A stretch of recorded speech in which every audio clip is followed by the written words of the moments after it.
So Saraswati character కి Nivetha Thomas ఎంత న్యాయం చేశారని అనుకుంటున్నారు?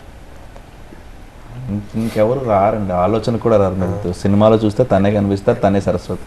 ఓకే, అంత న్యాయం చేశారు. ఓకే. వేరే వాళ్ళు ఎవరు గుర్తురారు. అంటే కొంచెం ఆప్షన్ కోసం తన క్యారెక్టర్ గురించి అంటే నివేత క్యారెక్టర్ కోసం కన్నా ఆన్ ఎ పర్ఫార్మెన్స్ లెవెల్ తను చాలా ప్రిపేర్డ్ అండి. తను చాలా చాలా అంటే అది మీకు నచ్చింది, తను నాకు చాలా ఇష్టం. యా, అంటే సింక్ Sync అనమాట. అయింది. తను చాలా ప్రిపేర్డ్. తను ప్రతి లైన్, ప్రతి expression, what ever she does it with lots of conviction. చాలా చాలా కన్విక్షన్తో చేస్తుంది. సో ఆ కన్విక్షన్ చాలా ఇష్టం. అండ్ యాక్చువల్లీ డైలాగ్ ఉన్నా లేకపోయినా ఆ సీన్లో Nivetha can hold camera. That's beauty of her. Okay, so అది చాలా చాలా ఇష్టం నాకు. ఓకే, తనకు కూడా చాలాసార్లు చెప్పాను విషయం. ఓకే. సో హీరో గారి నటన ఎలా ఉంది, ఆయన గురించి కూడా చెప్తారా? ఆయనలో ఏమి ఇష్టం? హీరో హీరో హీరో హీరో గారికి నాకు కోడ్ వర్డ్ ఉంటుందండి, ప్రసాద్ అంటే ప్రసన్నం అని. ఓకే, సో అక్కడ స్టార్ట్ అవుతుంది. అప్పుడు మనవాడు ఒక టేక్ ఇచ్చి అదేం సెట్ అవ్వకపోతే మిడ్ వేలో కొడతాడనమాట.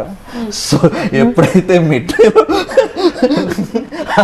ఆ మిడ్ వే అనే కోడ్ వర్డ్ వస్తే I'm sure the take will rock పక్కగా. ఇంకా నాకు కానీ మా డిఓపి నికేత్ కానీ అసలేం డౌట్ ఉండదు. విశ్వ నోట్ నుంచి మిడ్ వే అనే వర్డ్ వచ్చిందంటే ఇట్ విల్ హ్యాపెన్. అప్పటికి తనకు ఆ కోడ్ క్రాక్ అయ్యి లాక్ అయిపోయి ఉంటుంది అనమాట ఊరిలో. And it will happen. And he's a wonderful artist. Okay, మీరు చూసి చెప్తారంటే నేను ఇప్పుడు చెప్తే ఏదో పొగిడినట్టు ఉంటుంది, కానీ సెకండ్ హాఫ్లో ప్రసాద్ అనే పాత్ర వల్ల కథ నడుస్తూ ఉంటుంది.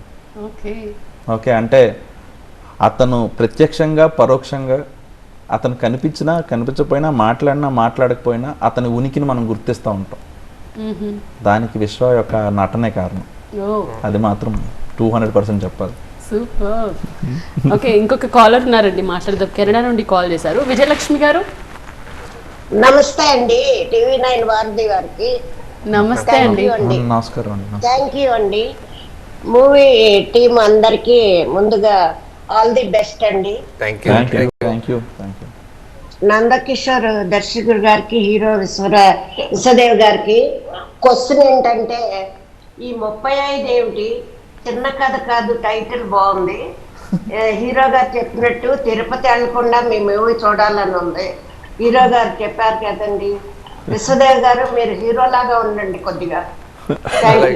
అలాగే అండి, థ్యాంక్ యూ. అంటే కలిసిపోయారు, చెప్పండి, వింటూ ఉంటారు. 35 అంటే పాస్ మార్క్ అండి, ఇందాక మన విశ్వదేవ్ చెప్పినట్టు.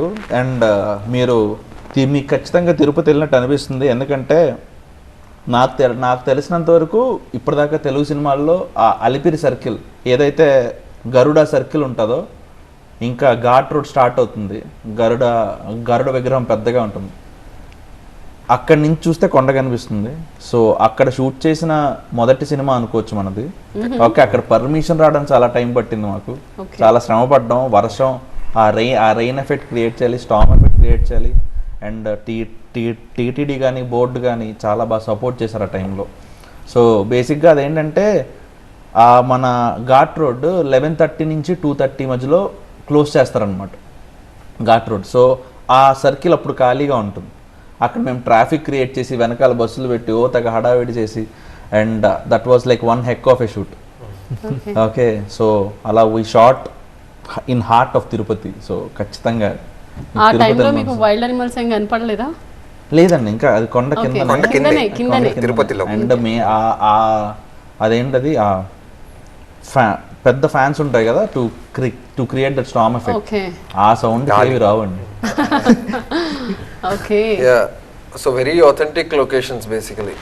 అది చాలా రోజుల తర్వాత, అంటే చాలా సినిమాల్లో కన్వీనియంట్గా కొన్నిసార్లు మనం చాయిసెస్ తీసుకుంటుంటాం, కానీ పర్టికులర్గా చేసినప్పుడు the pay of is very high actually. అంటే పర్టికులర్గా ఇక్కడ స్క్రిప్ట్కి ఇది డిమాండ్ చేస్తున్నది అని చెప్పి కొంచెం ఏమంటారు, ఈజీగా అయిపోకుండా ఎక్స్ట్రా మైల్ వెళ్ళి షూట్ చేస్తే వచ్చిన పే ఆఫ్ కొంచెం ఎక్స్ట్రా ఖర్చు అలా